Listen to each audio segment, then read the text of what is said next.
Our group had the book called The Principal, author Michael Fullen. Our presenters today are Jacqueline Willis, Joseph Williams, Veronica Gonzalez, Brandy Barbie, and myself, Tenderly Logan. Next slide. A little bit about the author. Michael Fullen is a professor at the Ontario Institute for Studies in Education in the University of Toronto. Fullen consults with education systems around the world, focusing on whole system change. Michael Fullen strives to show how principals' roles in any public school system should change and provide enough evidence to indicate that it can be done.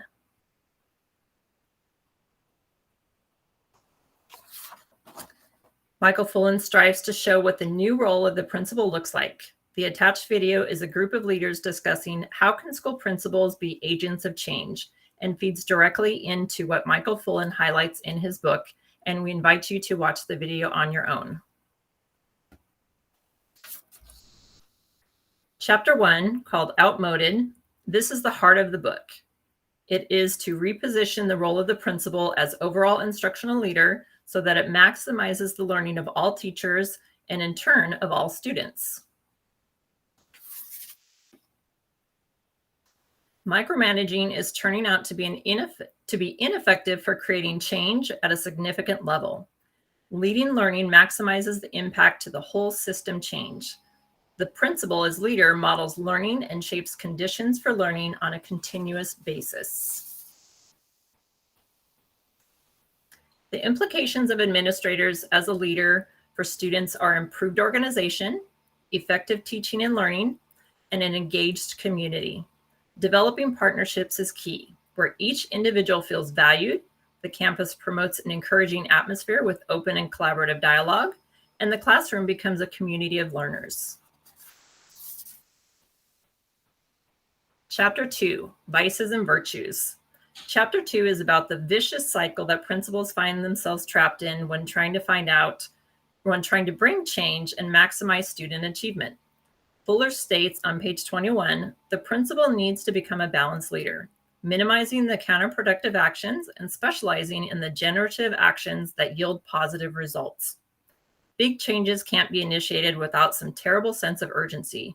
But once we leave the starting blocks, the need is to focus our efforts. Without focus, urgency makes things worse. Time and time again in education, we start off with a sense of urgency, but things fall apart rapidly as we focus on things that aren't important. When we focus and have the right dynamic of factors, we will be driven and motivated by our sense of urgency to do more and to be successful.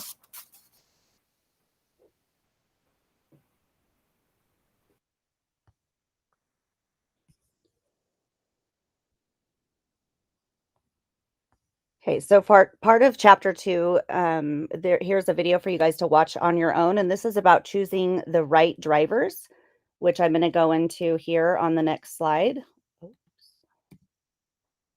Okay, so a wrong driver is one that all evidence points to the fact that it does not have a positive effect. A right driver is one that the evidence confirms that it does have the desired effect. So Fullen identifies the 4 wrong drivers as misguided or wrong choices in leading change in a school or district. He writes that they need to be a supporting role in the right drivers. Placing primary focus on the right drivers will lead to greater overall success. So let's look at these side by side here. So accountability as the driver is a top-down approach to management, where capacity building gives people the skills and tools to be successful, inadvertently leading to accountability. Individualistic solutions is when change is solely dependent on the work of one person. Teaching as a profession used to be known as one of the loneliest professions. Teachers are known to be the king or queen of the castle. Oftentimes, the district focuses on one principal at a time, or the principal focuses on one teacher at a time. This is proven to be ineffective. A collaborative effort to make change is one that includes all stakeholders, influencing the culture to make change through focused and collaborative work. Technology and pedagogy, the third pair of drivers. Technology itself has no real use in the classroom without pedagogy. And that's where the time and energy should be focused, utilizing technology to enhance deeper learning. Fragmented strategies, the many strategies that a principal must manage. They look good on paper and make sense, but they aren't managed or rolled out correctly, losing momentum for the teachers, causing frustration. This happens when a principal goes to a meeting and receives information in several new initiatives to implement in the school. She then goes back and has limited information or understanding and tries to share this with the teachers so they can begin to implement. Unfortunately, this information is received secondhand. Those who are implementing different parts don't see eye to eye or have an understanding of the big picture and how all this can work together. Whereas systemness would be the right driver here, a strategy that essentially is the extent to which individual members identify with each other and with the overall system. They can see the big picture. This creates cohesiveness and shared mindset in teachers and principals. In chapter 2, Fullen also goes into the transformative leadership versus instructional leadership. Fuller points out that in education, we have gone back and forth, much like a pendulum, between transformative leadership, which is the idea to raise the bar, close the gap, while inspiring teachers and other stakeholders to higher levels of commitment and energy. This is proven to be ineffective and as it is too broad and lacks clarity. The other side is instructional leadership, where the focus is only on instruction, which is very narrow and causes micromanagement and a blind spot to other important areas impacting success. Fuller points out it is important to have a principal strong and involved in instructional leadership, but there needs to be a balance and a resistance to micromanagement. Taking from the transformative side, there needs to be reshaping of the culture and capacity building at all levels. Fuller ends the chapter with the reminder that the urgency is higher for educational reform. We just need the right focus drivers. So here's a little activity that you could do where you can look at where you believe your school district is placing the emphasis for leading change. You could do this in a small group, collecting data, and then have a discussion about how your district could increase the use of the right drivers. Chapter 3, the first key, leading learning. This chapter provides an overview of the research on effective principals and examines the role of principals as lead learner in the building of professional capital of staff. So this focuses research about the principal's new role, and professional capital is a framework for leading learning. Vivian Robinson. So here we've listed the people that he researched in this chapter, focusing on those two items. So Vivian Robinson, the first one, focuses on lead learner as a key domain. According to her research on the impact of principals on student achievement, there are 5 significant domains. Helen Timperley, the second one here, conducted research on the relationship between teacher learning and student achievement. She came to similar conclusions as Robinson in that professional learning environments were more successful when learning situations are created and promoted. Ken Leithwood, in his research, he concluded that leadership affects student learning. In his book, he shares principles have the greatest impact on student learning in schools focused on instruction, and this must include teacher knowledge, skills, motivation, and supportive working conditions. Tony Burke, his research focused on 477 schools in Chicago. For the schools that made progress over time, his key explanation for his success was school leadership as the driver for change. Kyle Kurtman found in his research there are 7 competencies in a competent leader. Fullen focuses on one in this chapter, and that is content and organization. According to Fullen, the finding of effective leaders balance their time between time in classrooms, where they spend enough time to maintain their instructional expertise, and time spent with other leaders in the school working together to affect more groups. This research is what influenced his framework for leaders.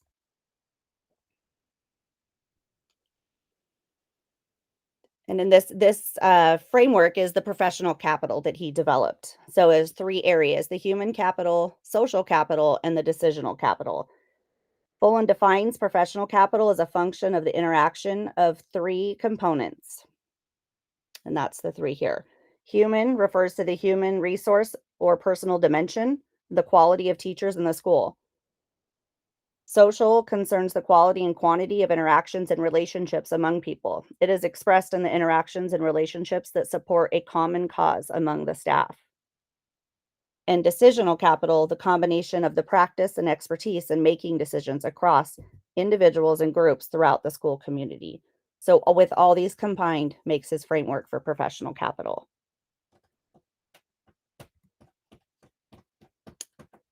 Okay.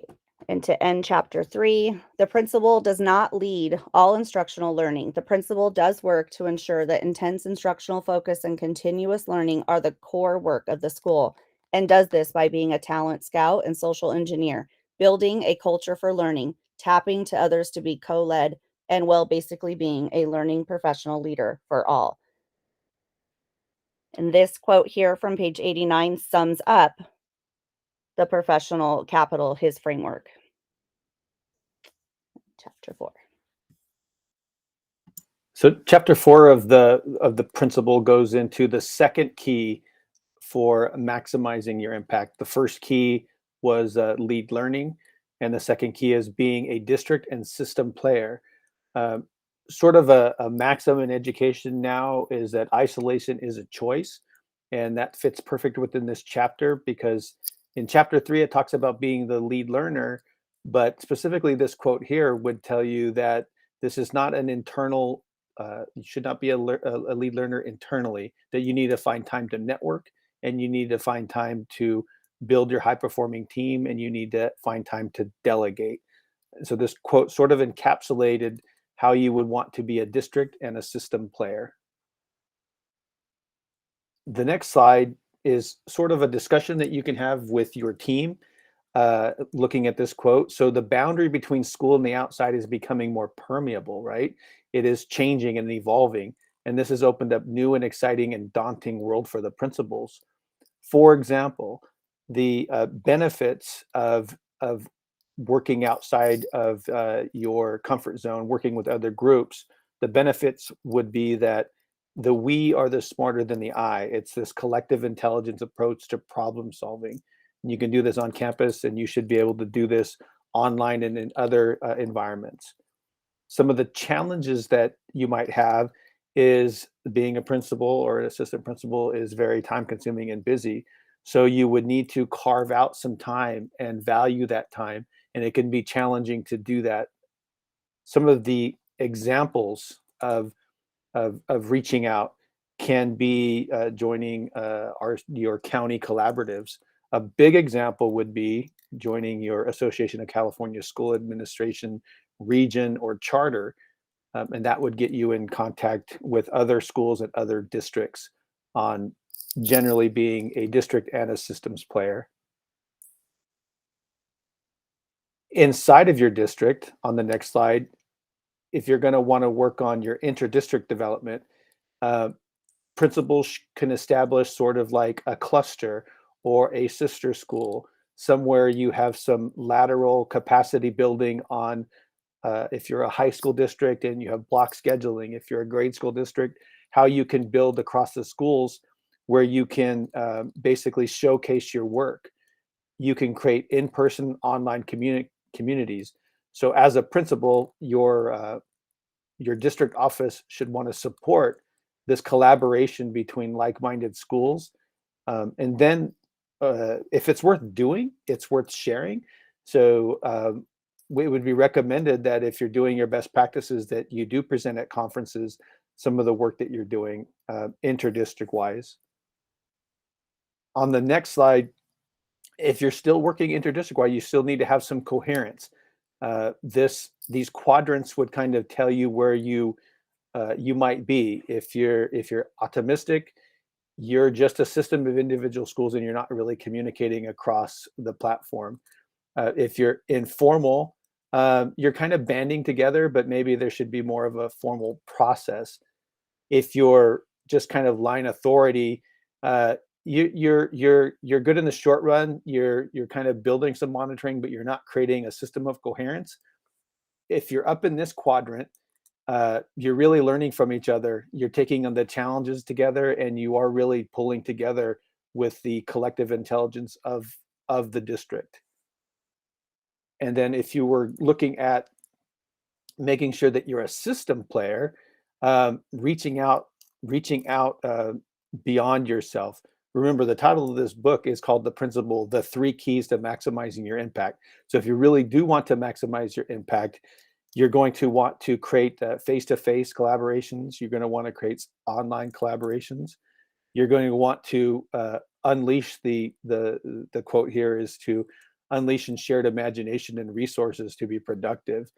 And this will help you be a system player rather than just working in isolation. Remember, isolation is a choice.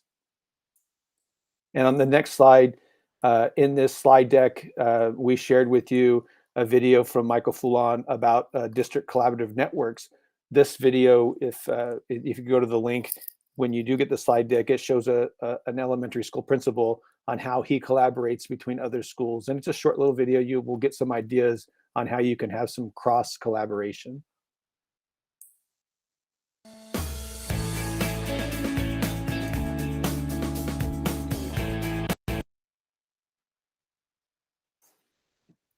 All right, thank you, Joseph. So now we're going into chapter 5, which discusses the third key, and that is regarding becoming an actual change agent.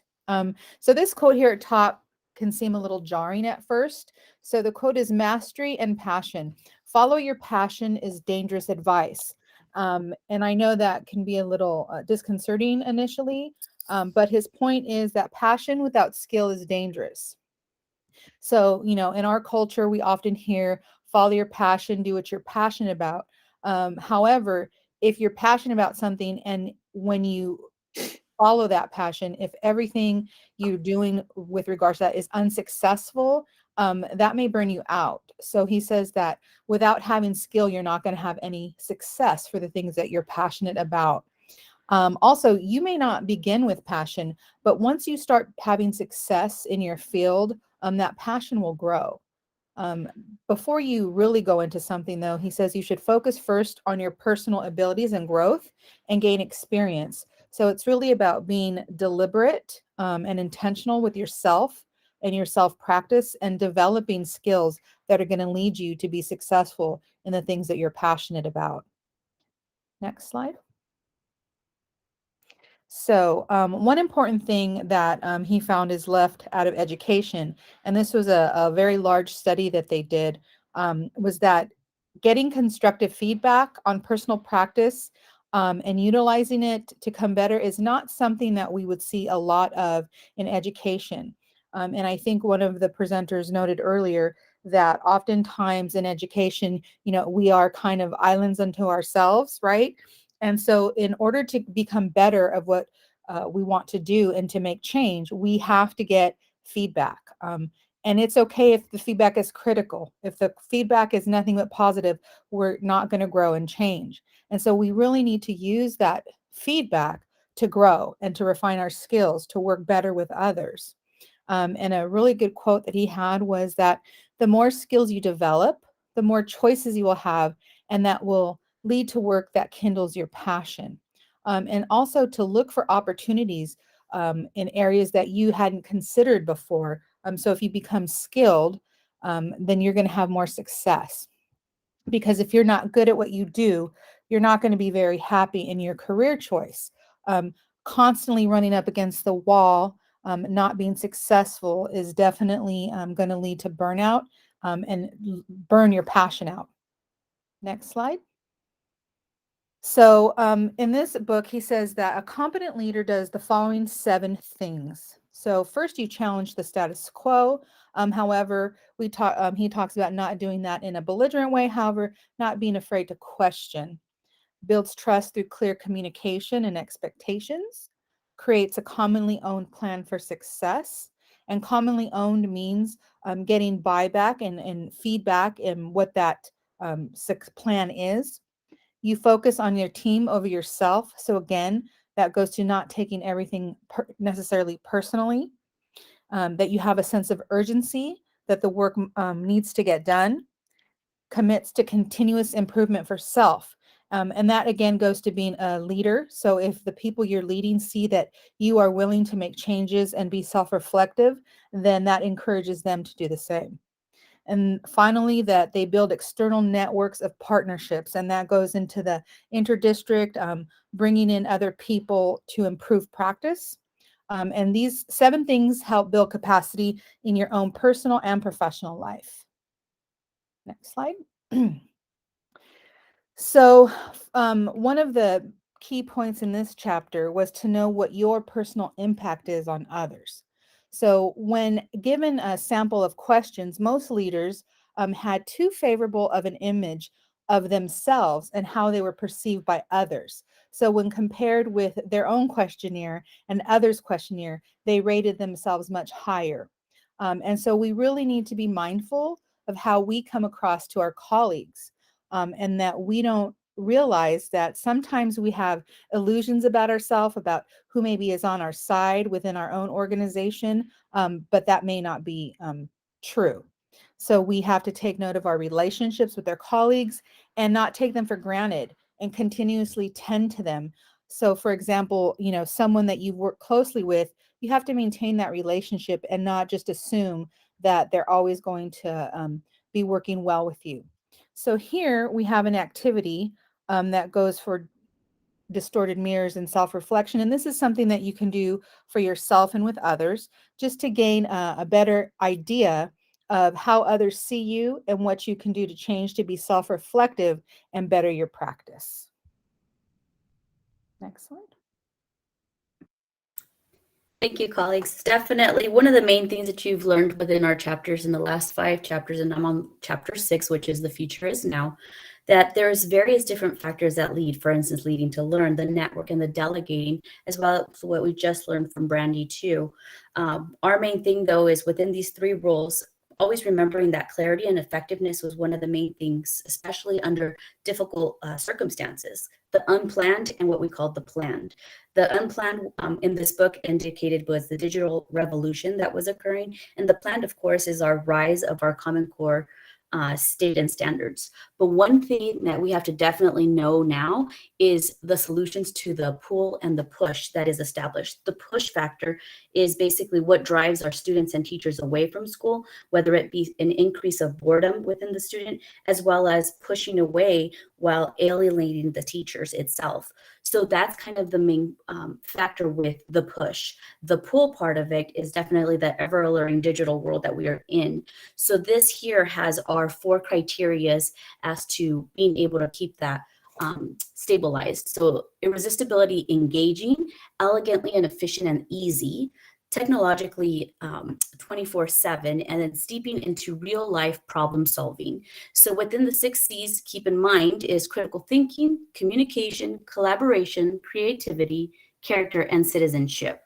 And these definitely are the main ones, which we'll go into on our next slide here, is basically our learning partners. So our students share and are able to learn while the teachers are the agents of change too. So within the 3 schools that were identified in this book, which you can read further into it, had 7 different main elements of success. And the main 7 elements are, we have first is, do they have a vision and a goal that they're actually accomplishing? Do they have the resources? Do they have that exemplary pedagogy, the data behind it, the digital citizenship, the proliferation of leadership, and the unbounded learning? All in all, making sure that we keep it exciting, maximizing the impact on our students and the overall learning of our teachers, because the principals are part of the change with it. We are the models. We are second to impacting the teachers, as well as we're leading the model by learning and shaping and conditioning. And this and all, in turn, are things that leave us with our action items that we have on page 158 that indicated things to kind of question for yourself as you're hearing this and ending our presentation is, what do you keep fighting for? What is the push and pull factor that's operating in your school? How are these things, 4 technological criteria that I spoke of earlier, proposed within this chapter, being within problem solving within your school system? For your school, what are the advantages and problems that are needing to meet the standards in testing? And once again, at the very end is, do you still want this job? These are things to keep in mind for it now. And we can continue on to the next to leave you off with a bit. Thank you for being with us.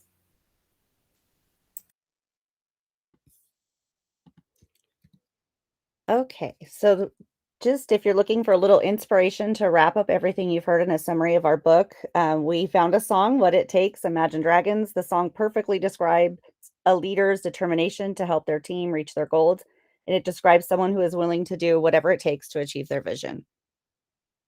Bye.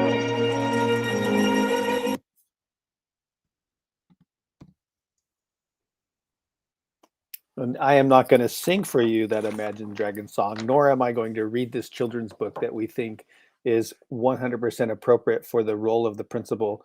So the first purple slide is the cover, what principals do when no one's looking. Of course, some people will think it's a thankless job. And on the other slide, on the other picture on the side, it looks like they went to the National Association of Elementary School Principal Convention. So they definitely did what the book said, and they reached out and they're collaborating. And so we want you to know what principals do when nobody's looking is the principals fit in. And so this principal is fitting in and squeezing into the little desk at the elementary school. And principals rescue. When nobody's looking, they'll rescue that kid. They won't make a big deal about it, but they'll rescue that kid, and that kid will be happy for that. And principals schedule. They're always scheduling, master scheduling conferences, parent-teacher conferences. They're always scheduling. So hopefully they're masterful at that, or not. This book might say, if you're not, you should delegate it. And principals serve. So we have this guy who's serving in the lunch line. He's other duties as assigned, as they say. And then, of course, while no one's looking, the big thing that principals do is that they make a difference. So we thought that this children's book written by Jim Grant and Irv Richardson is a perfect children's book for you to review on the ever-changing role of the principal. Perfect. Thank you, guys.